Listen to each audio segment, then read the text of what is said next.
जहां से उठती है सच्ची खबर, वहीं से शुरू होता है छत्तीसगढ़ नाउ।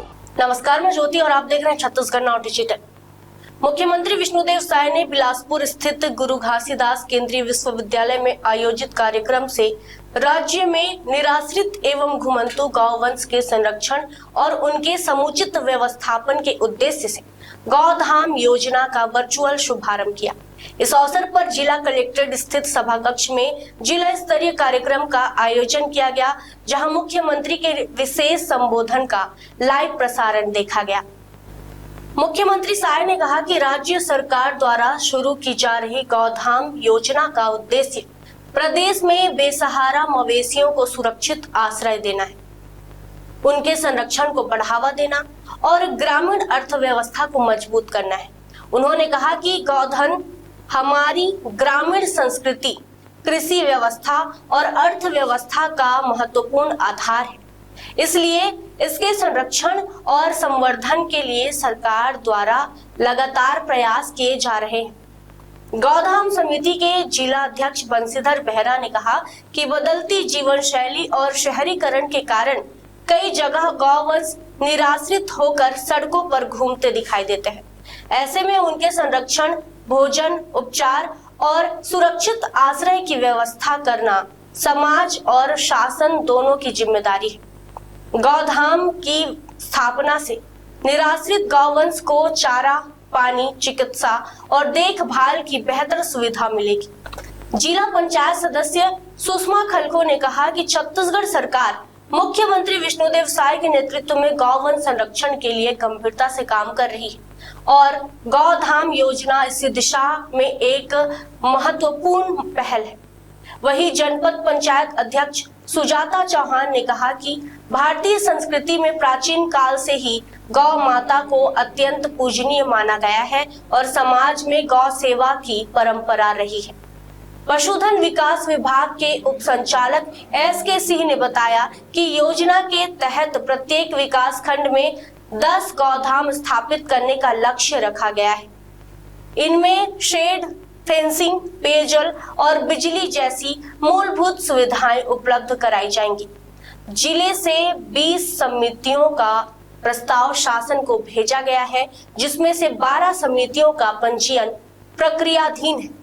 योजना के तहत गौवंश के पोषण आहार के लिए पहले वर्ष 10 रुपए प्रतिदिन प्रति पशु, दूसरे वर्ष 20 रुपए, तीसरे वर्ष 30 रुपए और चौथे वर्ष 35 रुपए प्रतिदिन की सहायता दी जाएगी। अधोसंरचना निर्माण और मरम्मत के लिए प्रति वर्ष 5 लाख रुपए का प्रावधान रखा गया है। चरवाहों को 10,916 रुपए और गौ सेवक को 13,126 रुपए प्रति माह मानदेय दिया जाएगा। साथ ही चारा विकास के लिए प्रति एकड़ 47,000 रुपए तक वार्षिक सहायता और अधिकतम 5 एकड़ तक 2.35 लाख रुपए प्रति वर्ष का प्रावधान है। प्रत्येक गौधाम में लगभग 200 गौवंश रखने की व्यवस्था होगी। योजना लागू होने से सड़कों और गांवों में घूमने वाले निराश्रित पशुओं की समस्या में कमी आएगी और गौवंश संरक्षण को बढ़ावा मिलेगा। आज गोधाम योजना का शुभारंभ हमारे छत्तीसगढ़ शासन द्वारा किया गया। जो घुमंतु एवं निराश्रित गोवंश जो एक्सीडेंट हो जाता है, बहुत तकलीफ में रहते हैं, हम सबको जो भी गौ माता के प्रति सोच रखते हैं उनको बहुत कष्ट होता है उसको देख करके। उसके लिए कोई व्यवस्था नहीं थी, तो उसके लिए गोधाम योजना को जो छत्तीसगढ़ सरकार द्वारा हमारा गोधाम योजना लागू किया है, उसका शुभारंभ हुआ है। अपने संबलपुर रायगढ़ जिला में संबलपुरी गोधाम में पूजन करके, विधिवत पूजन करके हमने वहाँ शुरुआत किया, पूजन किया। और यहाँ कलेक्ट्रेट में वर्चुअली जो अपने मुख्यमंत्री महोदय जो शुभारंभ किए उसको हम सब यहाँ पे थे और प्रत्यक्ष रूप से लाखासार में थे मुख्यमंत्री महोदय। और मुख्यमंत्री महोदय बहुत सारा अपने जैसे प्रशिक्षण केंद्र बनाएंगे बोल के घोषणा किए हैं लाखासार में, जहाँ गौमूत्र से, गोबर से बहुत सारे प्रोडक्ट बनेंगे जो किसान, जो गोपालक किसान हैं और जैसे महिला समूह वाले हैं या फिर युवा वर्ग हैं, उनको प्रशिक्षण, उस प्रशिक्षण केंद्र में मेन वो रहेगा, जैसे मैं समझा हूँ उसके हिसाब से। बाकी अपने यहाँ भी जैसे संबलपुरी है, इसको हम अपने ज़िला में प्रशिक्षण केंद्र बनाएंगे, जिससे आर्थिक स्थिति ग्रामीणों की और अपने गोपालक भाइयों की सुदृढ़ हो। उसके लिए छत्तीसगढ़ सरकार का बहुत बहुत धन्यवाद। सर, लगातार गौचर जमीनों पर अतिक्रमण की जा रही है, सरकार किस तरह अतिक्रमण को मुक्त कराने का प्रयास किया जा रहा है? इसके लिए हम लोग सब मिलकर प्रयास करेंगे, हम लोग चिन्हित करेंगे, उसको करवाएंगे।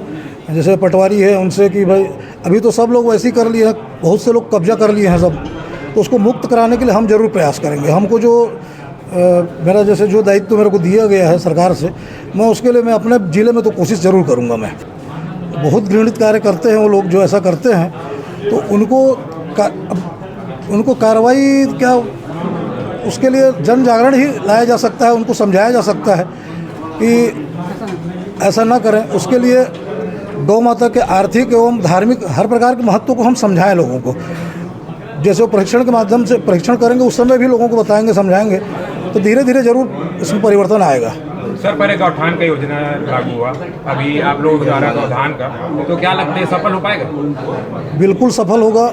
हमारा जो सरकार, हमारी जो सरकार है छत्तीसगढ़ सरकार, और छत्तीसगढ़ सरकार और जिस पार्टी से वो आती है उसको सभी लोग जानते हैं, विदेश में भी, और आप लोग भी जानते होंगे कि धार्मिक और गौ माता के प्रति सोच रखते हैं कुछ करने की, और करेंगे ज़रूर। और भ्रष्टाचार पहले की जो सरकार में हुआ है गोठान के नाम से, वो तो नहीं होगा। ऐसे लोगों को चुन के लाया गया, जैसे अपने अध्यक्ष महोदय विशेश्वर सिंह पटेल जी, आदरणीय विशेश्वर सिंह पटेल जी, वो बहुत अच्छे व्यक्ति हैं और पूरी तरह से गौ माता के प्रति समर्पित हैं। उनके दिशा निर्देश में हम गौ माता के लिए कार्य करेंगे सब।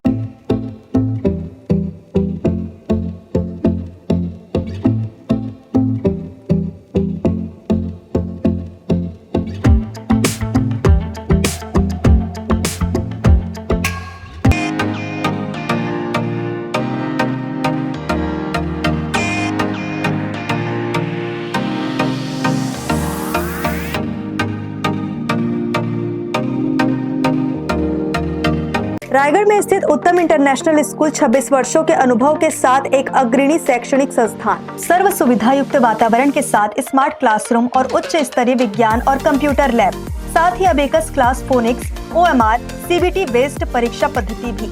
CCTV कैमरा से होती है पूरे कैंपस की निगरानी। सुरक्षित परिवहन के लिए GPS युक्त बस सुविधा उपलब्ध।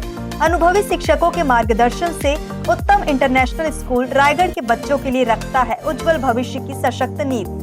विस्तृत जानकारी एवं एडमिशन के लिए संपर्क करें उत्तम इंटरनेशनल स्कूल, कृषि उपज मंडी के बगल, पटेल पाली, रायगढ़, छत्तीसगढ़।